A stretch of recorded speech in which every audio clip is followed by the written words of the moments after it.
We've seen teams work on a game for 11 months in a dingy office with the rock bottom rent, doing, some contracting to be able to kind of, pay some meager salary to people that have, quit their jobs and kind of left for the dream of a startup.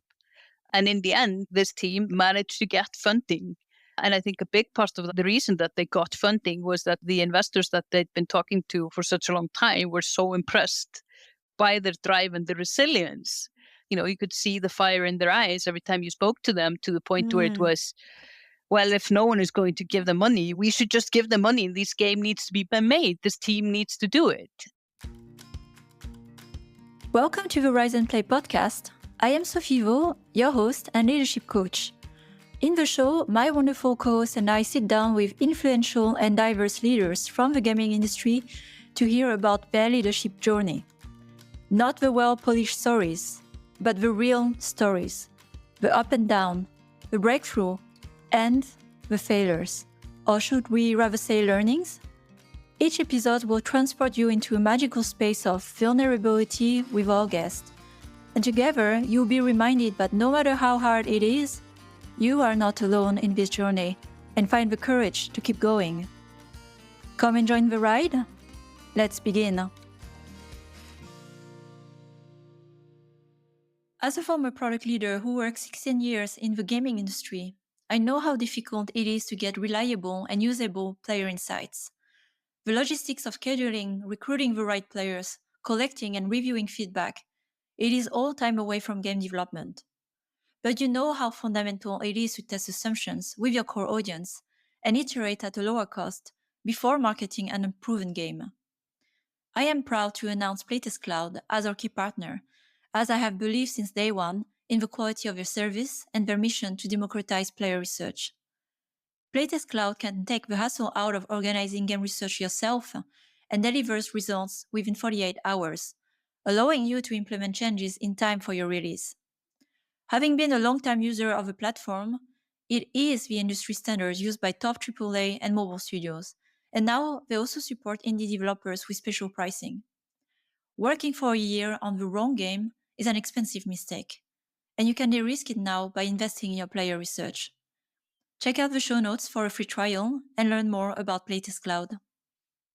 So welcome to a new episode of Rise and Play, and today I'm very pleased, excited to have Sigurlina on the podcast.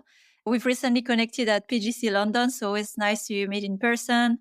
And I was remembering, how did we connect? Well, first of all, I must say, women in games, in leadership in games, we know of each other because it's not like we are millions of us. And then in investment, more rare. So with Lina, we connected actually a few years ago. And thanks to another amazing woman, Isabel, who is the co-CEO at Client Games, connected us. And since then, we've connected a few times. And here we are, of course, recording a podcast. Lina has 15 years of experience in game development and played a pivotal role in shaping some of the industry's most renowned projects, working at big studios such as CCP in Iceland, Ubisoft, Massive, and EA DICE in Sweden, where she led the Star Wars Battlefront franchise, and later continued at EA Sports in Vancouver, so moving to several places, traveling the world, where she guided also the strategy for the globally successful FIFA series, so big franchise from 2010 to 2020. And with the last stop was at Bonfire Studio in California and contributing to the very recently announced game Archeron. So today, Lina is a founding partner at Behold Ventures, a venture capital fund investing in early-stage game industry companies across the Nordics and Europe. And we get straight into that today, the episode to cover what it is, how to get into investment funding and so on. But welcome to the show today. Thank you so much, Sophie. It's a pleasure to be here with you. Yeah. And I realized I haven't spelled your last name. I don't want to misspell it. Your full name is Lina Sigurlina Ingarsdottir. Ingarsdottir. So maybe I played it safe by not trying to spell it, but it will be in the show notes. But I wanted also to honor your last name as well fully and not calling you the familiar name, Lina. So let's begin maybe before getting into the origin story of Behold Venture. Given your amazing track record, working production, development on big franchises, AAA games, what have you enjoyed the most in your career, in games that was really a theme? And then maybe could be the link on what led to Behold Venture. I'm quite curious about the line, if there's any, for your career. There have been many moments that I've enjoyed in my career, and I feel like there have been moments where I've been going to work. I mean, I remember when I was working at DICE in Stockholm, and I was actually working on Mirror's Edge Catalyst, which was the game that I worked on before Star Wars Battlefront.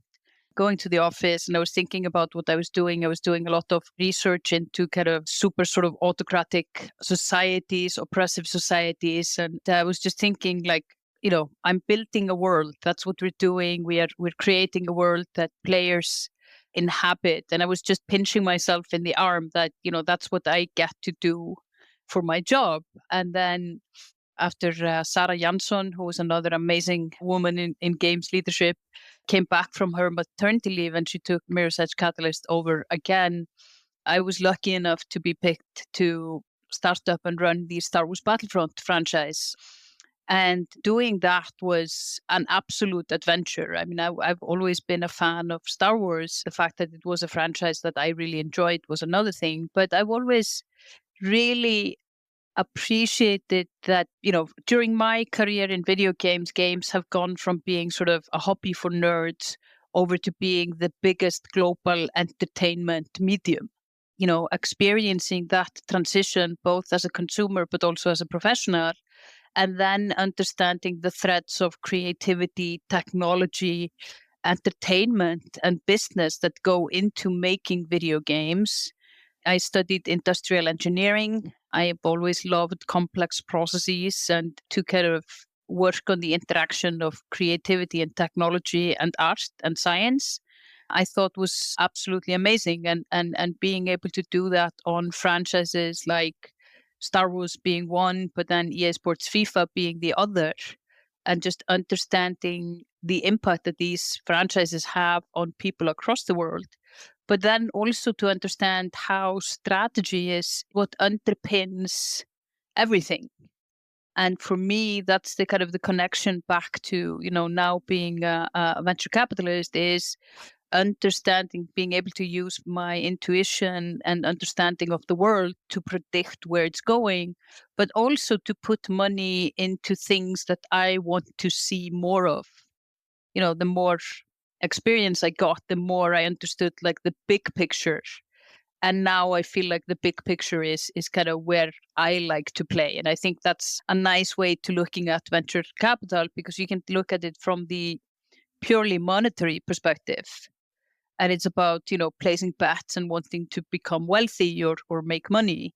And yes, there's an aspect of it that's that, but it's also the how can I be a part of impacting trends, enabling companies and enabling the things that I want to see more of in the world. This is very inspiring, and you talk about it in such a pure clarity. This is really impressive. I just wanted to acknowledge that because it's hard to look back on your whole life and think, okay, what is the common, traits? Yeah, the way you just explain it is rare. I wanted to acknowledge that.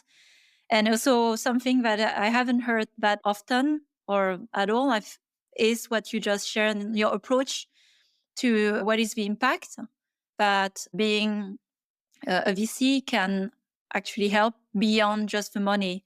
Because this is something I have myself also in the industry, having seen the trends the past years. There's been a bigger focus on, the return and all this. I mean, it's also amplified by the press, but it's also very refreshing to hear the thesis, the principle, the philosophy behind what led to create at least Behold for your approach. And we get to that. So with that love for, complexity, debunking that, predicting, sensing, you talked about intuition, which I love because in the end, I mean, no one is here, with a calculation and prediction.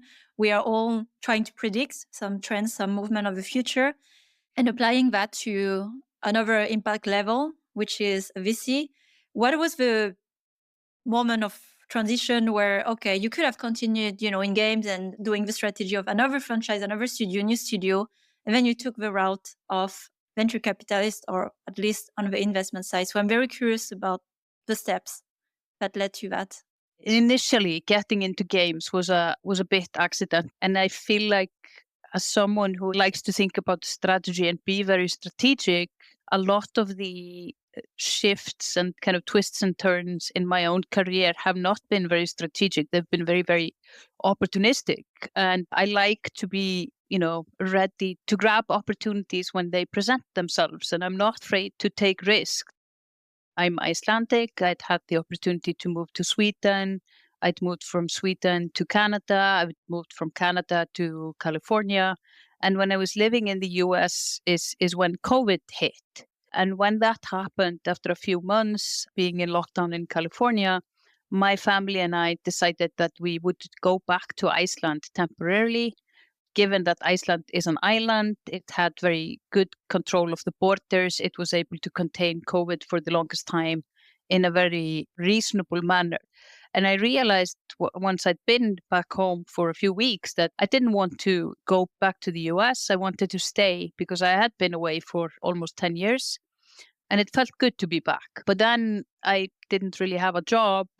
Iceland has a nice game industry, but it is quite small. And I don't generally like to go back. So I didn't want to go back to CCP where I started my career. And what happened was that a good friend of mine who was running an Icelandic venture fund, and a venture fund that does not invest in games at all, but in social impact companies, she asked me if I would join the board of that fund. And because of that, I actually started to take on some other projects for the investment company that had that fund. So I got very familiar with investments and evaluations and the DD process of going through, evaluating investment, but in a completely different environment and also at a much later stage than the seed investments that we do at Behold. And this felt very random. I mean, if she hadn't gotten that job and I hadn't been just moving back home at the time, it was very sort of, time and location specific as an opportunity. But it came up and one thing led to another. I spent 2 years consulting for that company and also trying to figure out what I wanted to do next because I wasn't, I'd been a games producer for 15 years. I'd done a lot of different things, but I kind of felt like, game production was over for me, but I still wanted to be engaged with games. And, as you do, I started sort of checking in with my network and, evaluated a few different roles at different companies. I knew that I wanted to be based in Iceland. I caught up with my old boss from DICE, KM Troedsson, and he's been doing angel investing in games very successfully since he left EA in 2016. And he had the idea that he wanted to set up a VC fund. So we got to talking, and then he asked me if I wanted to join him in founding Behold Ventures. And so we did, and we're a 50 million euro fund. We are 3 partners and a principal, and we've so far invested in about 18 companies. So all of a sudden, I am a venture capitalist, and it feels really strange for someone like me to have a capitalist as a part of my job titles. Yeah, maybe this is a time to redefine what it is to be a capitalist. I remember at the dinner when you're not the typical capitalist that I meet at the table. So it's again refreshing. Maybe it's time to redefine our stereotype of what it is. And that's why as well, I'm very glad to have you here on board to offer a bit of different perspective of if we go through the semantics of what is really the system of funding and then the way to do it, then we can start to zoom out and see a bit more different ways. And I really love your approach. You seem really true to yourself. That's something I want to say, like from what I hear of the story, is like you trust yourself and you go where it has to take you. And here you are, without overthinking it. Do I want to be a capitalist or not? It doesn't matter, the definition, but you are doing the work that makes sense to you, feels true, and to your purpose. And you seem very clear about that. So all is good, whatever definition we want to give it. Going back then to the start of Behold, what was the context at that time? What was the investment space in gaming at that time? Did we have many other funds and VCs involved? Which year was that? And what was your approach and thesis with Kai when you started? Well, we started talking in probably late 2020, early 2021. At that time, the environment was still very booming. There was a lot of capital around, there was a lot of investment. The thesis for Behold Ventures was that we are very early stage and we're focused on the Nordics, although we will invest also more broadly in Europe. And the reason for that is twofold. One is that we are based in the Nordics, KM and I. We worked in the Nordics and we have great networks here, from a deal flow perspective and from the perspective of being able to evaluate founders, that this is our home turf. But I mean, obviously also, or I say obviously, but I mean, the Nordics have been an incredible hotspot of amazing games. So as a region, I think it definitely punches far above its weight. I mean, we can look to Finland for an incredibly strong mobile development background, but also very, very prominent AAA studios as well. But then you can also look at Sweden, and it's a hotbed of innovation, whether you talk about, AAA console kids genres or very sort of mature genres. I mean, we can talk about so many different success stories from Sweden and from the Nordics. And I think from that perspective, we are incredibly well placed, but also there aren't that many venture funds that are very active in the Nordic region. There's one in Finland called Sisu, Mhm. whom we have often worked with, and they're good friends of ours. And other funds based outside of the regions have also been active, but they don't have the same footprint that we do. So it felt like a region in need of a game-specific VC, and it felt like with our background as developers, we could do a lot, both by using our experience to evaluate games and pitches, but also to leverage our network as advisors and supporters to these founders that we invest in. I wonder when you start, with the intention of a fund, you have the two channels that you need to take care of, right? So the fund available to invest, but also exactly the network of founders, the deal flow. So how did you start? Where did you start? Did you start in parallel? Maybe it depends on the fund, but at least in your specific case. No, we actually started because we had the GP commit.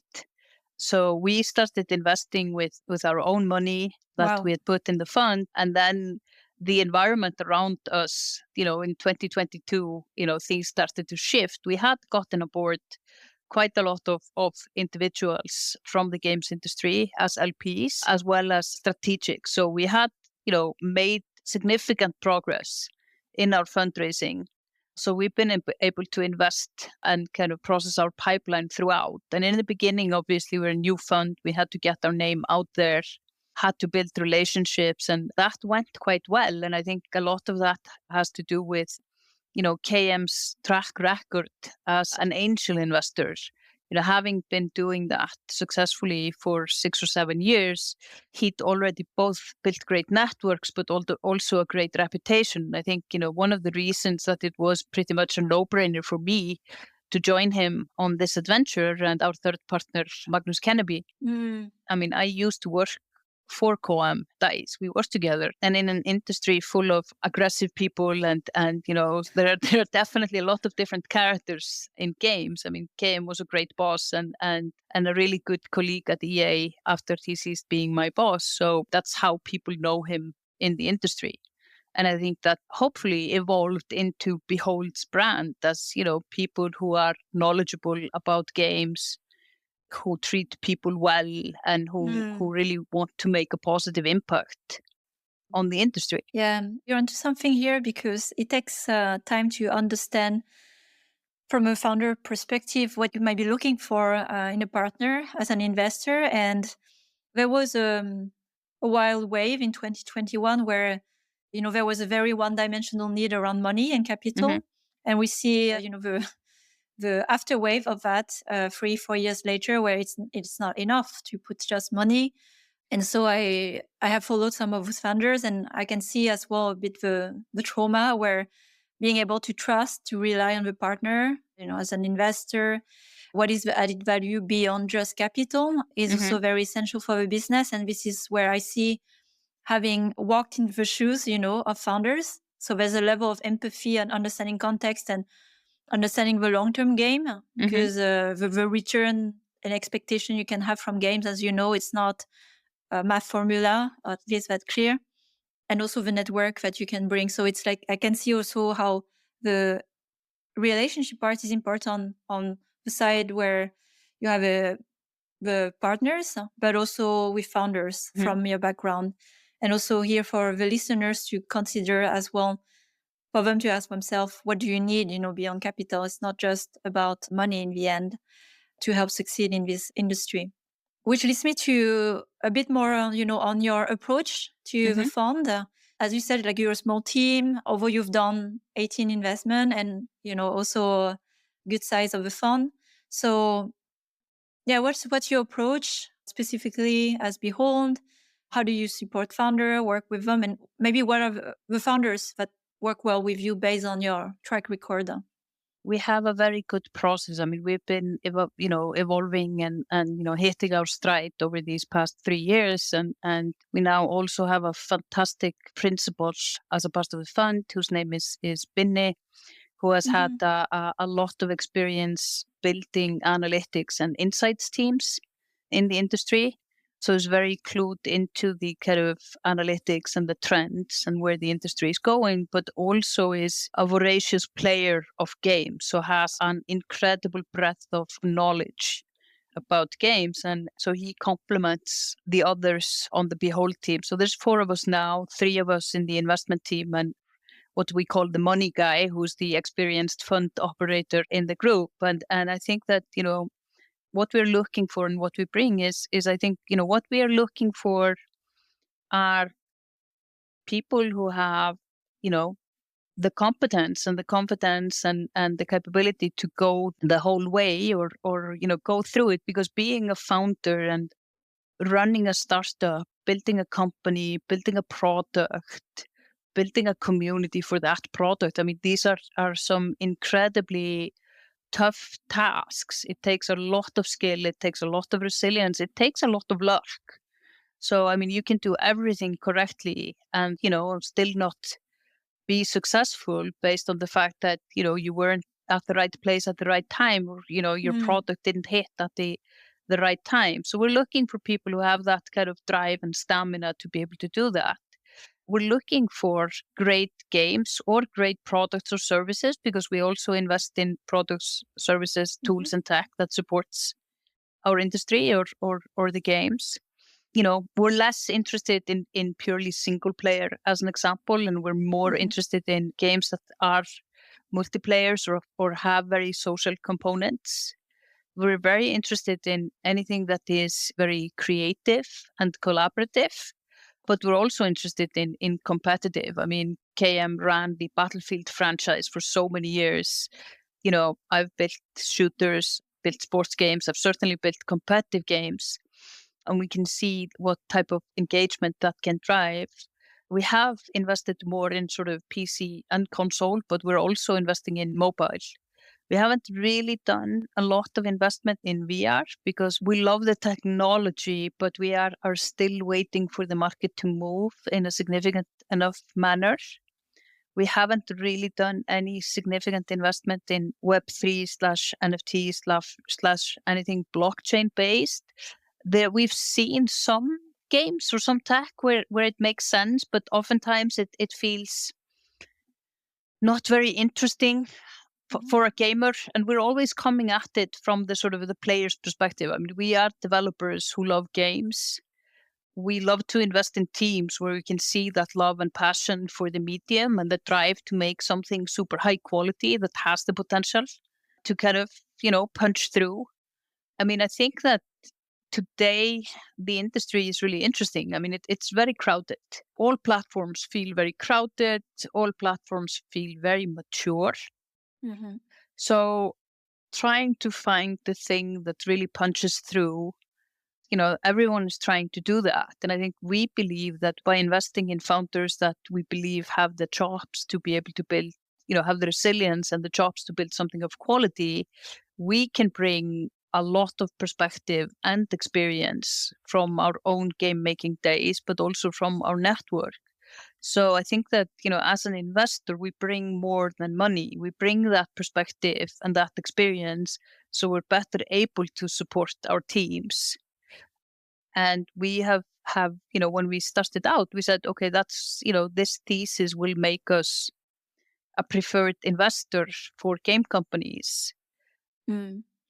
And I do want to confirm the reputation that you've built, because receiving also a good amount of deal flow per week I'm not as active as a fund, but I have been an angel investor active more the previous years. And everyone who has mentioned Behold, I wanted to say that, had an amazing interaction with one of you, Kim, or you, and really want to work with you. So there's something beyond, just I need capital, but I need a partner, someone who has my back, because it's a very tough journey.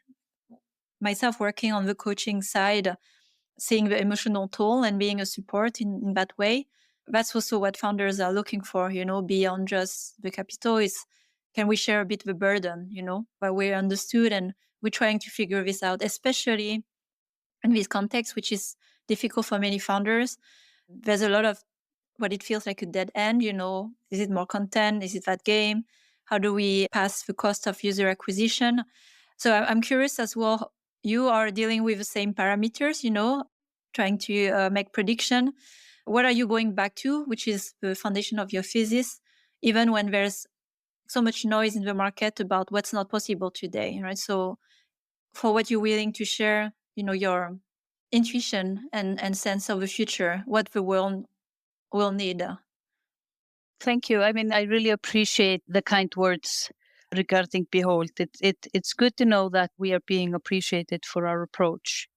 I think to your question about, what what our intuition is telling us, what it is, what we are looking for. I mean, I think that it is certainly we evaluate commercial potential in what we're doing. But I mean, if we only looked at that, we would probably only invest in free to play, given the sort of, the potential to really explode.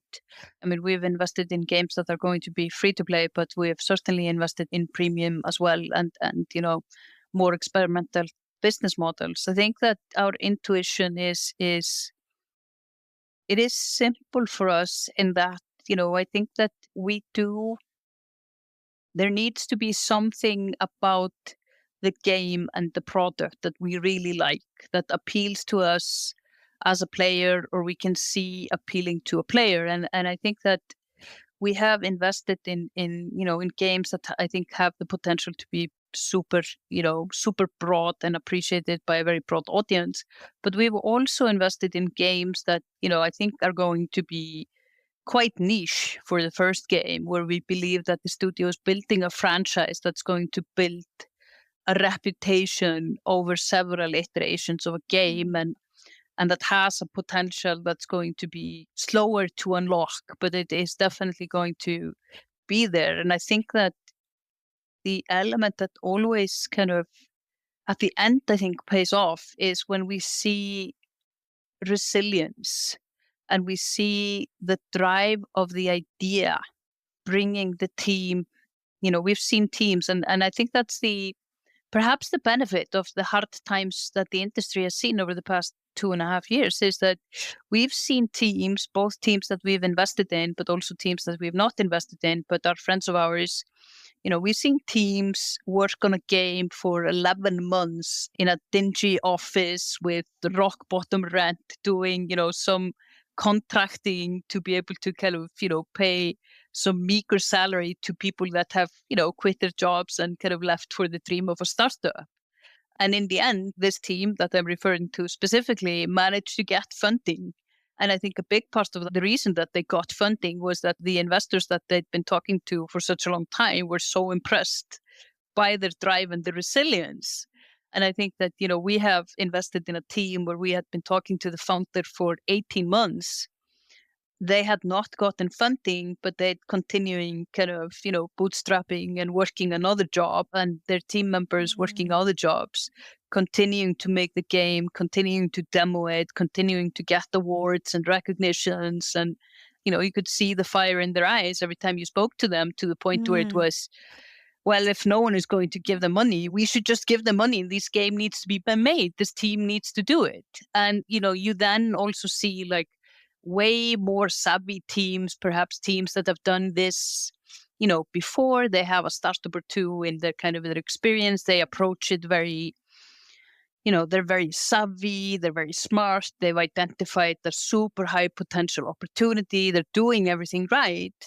That can be really impressive. We've invested in those types of teams, but that can also feel very sort of, you're building a startup predominantly because you want to be rich rather than you're building a startup and a company because you want to make something yourself. You want to build a company, but you also want to bring something amazing into the world. So I think that for us, it's trying to find the balance of how much you lean on your intuition versus how much you look at the trends out there and try to see, okay, is this something that's hitting the right market at the right quality at the right time? So I think we do a bit of both. I mean, I think some of our investments are more heart-led and some of our investments are more brain-led. And, we're a first-time fund. So, we are also a little bit of a startup, if you will. I mean, we share a lot of the journey of a startup. I mean, we also have to fundraise. And while we are getting very close to the end of our fundraising journey right now, it's been a long time in an environment that's been hostile, for a while. And we are learning as we go along. So our investment MO has also changed. It's not the same now as it was 3 years ago when we were starting out. It's very humbling how you talk about it, which is, I think, first of all, transparent. And that's how founders can relate. It's like we talk the same language because many funds also are quite new, they're proving themselves. But I've seen different examples of it where, from the moment you have VC, it's like we are something already. And then we know. But in the end, many of us are here experimenting, learning, testing like a startup. And so it's very humbling to talk about it this way. But what is solid is your experience, how you support founders, the network. This is like very solid, right? But then how the future is going, we do a projection as we can. And the traits in founders is the most reliable factor you can have to see how they go about the journey. There's something about some teams, I've seen what you describe, is like creation is going through them, like nothing can stop them. It's like, fine, I'm not having external money, we'll make this happen. And they go on a Kickstarter, and I see over a month they have raised, sometimes 300K, 500,000, and they go far enough to go to that. And that is, for me, it goes beyond just the rational. But this is what is creation, the flow. And in the end, it's a very creative industry. It's not we make a balance sheet and then we say, okay, let's create that game that will return 100x. So I do see a bit of imbalance in that kind of investment where there's a lot of brain-led investment. It's about the balance, and time will tell, right? But the things that have moved my heart in the gaming industry were definitely not brain-led. And they became massive success because there's a soul in what you play, So this is that intangible things, that intuition, that touch you, and no one could say 10 years ago or 20 years ago that will work. I was just talking to someone earlier today who's a very, very good friend of mine, and she recently took over as the managing director of Toca Boca, one of these amazing game franchises out of Stockholm. And I mean, I remember I spoke to a game producer from Toca Boca probably in 2014 or 15, because I mean, those were the Toca Boca is making a game that's called Toca World, which is like a creative dollhouse enjoyed, I think, predominantly by girls. I have two girls. Both of them have played this game, for many, many years. And just when COVID hit in 2020, Toca Boca released a game called Toca World, which absolutely exploded on TikTok. So they have hundreds of millions of players, and it's an open-ended game world where you're basically playing with digital toys. And I think that, if someone had pitched Toca to a VC back in 2015, they probably would have been very, very disinterested in it. And I think today, I mean, this is one of the, most successful game companies in Sweden. It's a very, very sort of new and different type of gaming experience that's now spawning a lot of clones and similar types of experiences. And I think that certainly, when it was initially made, it was made with the heart and the conviction that, kids deserved great games on these new touch devices that, provided the type of open-ended gameplay that, Lego used to do back in the day. So definitely very heart-led, very value-driven, but has proven to be incredibly popular. And I think that, I'm hoping to be able to find those types of gems, games that really make an impact, but Yeah. games also that the creators can be so proud that they made them. Yeah, and capture that. But that's also what you're building, with your network and drawing this type of founders, because the Mhm. creative founders also, if they can, they would choose, right, who they are collaborating with. I have a last question. I'm curious about what it is, the everyday life, running a VC, especially with your game background. So things you'd like to share more on the joys of it, like your favorite part, and the parts that are more the challenges of the reality of the work. As a gaming VC, I get to play a lot of games. Mm-hmm. And I enjoy that. I get to evaluate pitches and I spent a lot of time reviewing PowerPoint decks. I enjoy that. Part of the work that I, enjoy incredibly is the direct work with the founders in our portfolio, engaging with them, working, understanding their reality, figuring out where I can add value from my perspective, where I can pull in someone from my network to support, how I can sometimes take some of that load. And I think, going back to what you were saying, one thing that being, a AAA producer and leader of franchises of significant size has taught me. I mean, that was an incredibly stressful job oftentimes, but then it makes you appreciate what it's like to feel like you've got the whole world on your shoulders and that you carry a lot of responsibility, which I think that founders often feel. So I feel like, having that experience makes me able to appreciate that. The aspects that I enjoy perhaps less is the long form contract work, understanding like all of the different types of clauses that, you can put into a contract, particularly when you're bringing together different VC funds that are co-investing in the same round. That to me is, doesn't feel very creative, and it's very sort of detail oriented. So there's aspects of that is a challenge kind of picking up and learning. But then I think that, it's the meeting of the people and the evaluation of the games and the playing of the games and all of that I really enjoy. And the fact that, no 2 days are the same. Mm. Yeah, sounds really exciting. It's like you created the world that first you want to see, as you said, but spending time, with founders and creators, you're doing this, to you with the work with Behold. What's in the plan for you this year? Things you'd like to share at last before we close the conversation today? Well, I think that this year is because we're at the end of our fundraise, so we'll be more shifting our focus to kind of, building Behold's brand, focusing on our investments. I'm planning to be at a number of different events. I'm planning this year for the first time to go to some of the Asian events to understand more the reality of Japan and Korea. I am hoping to, participate in panels or speak at conferences and kind of, feel like I'm a part of the industry in a similar way. There's an aspect of being a developer that I really miss. And now kind of as we shift from fundraising to more investing, I want to be kind of more engaged in the community, if you will. Mhm. So that's what I'm looking forward to doing this year. Yeah. So for the listeners, well, now you have a sense of what Behold is standing for, and you have here Lina. I'll also share the details in the show notes, and you know where she will be. So, come and say hi. This has been a really enjoyable conversation, Sophie, and thank you so much for inviting me to be on your show.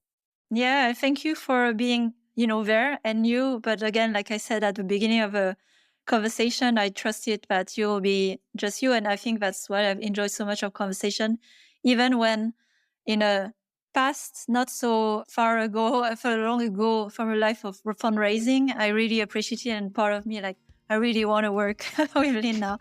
But this is a way to connect today. So I'm very grateful for that. Thank you. Thanks for listening to this latest episode of the Rise and Play podcast. We keep growing our community of conscious leaders across the industry and beyond. If you want to join this movement, please share the podcast with other conscious leaders, because we have so much more we can learn from each other.